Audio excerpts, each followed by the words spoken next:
Функциялардын аныкталуу облусу жана диапазону боюнча предметтик тест математика даярдык курсу негизи бир аз татаалыраак суроолор болушу мүмкүн. Бул 3-чү маселени иштеп көргүлө.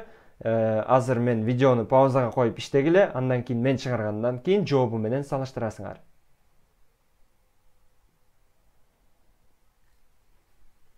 Иштеп көрдүңөр деп ойлоймун. Анда мен чыгарайын.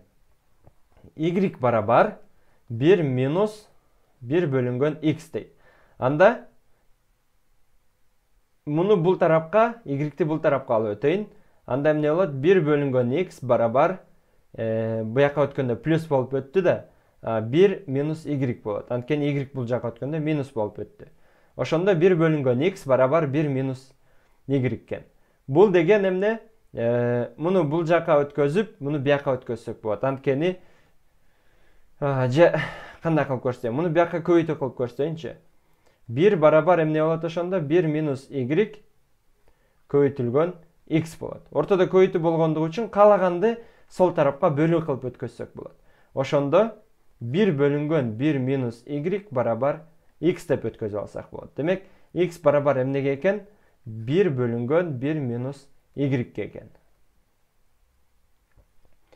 Демек, бул функциянын аныкталуу облусун тап деп бизге суроо берип атат. Аныкталуу облусу деген x огу боюнча маанилери, домени.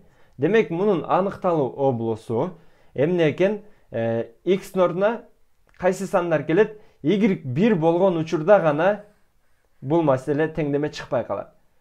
Y барабар 1 боло албайт, бирок 1ден башка бардык нерсе боло алат. Ошондо бул жерде эмне болот экен? Y-тин мааниси кантип белгилейик? Каалагандай жол менен белгилесек болот. Мисалы мынтейин, y бул минус чексиздиктен чоң, бирок эмнеден кичине? 1ден кичине. 1ден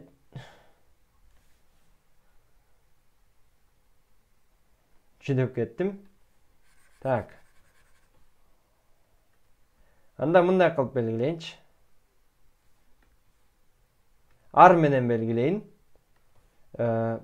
Ошондо y-тин ордуна 1 келсе эмне болот?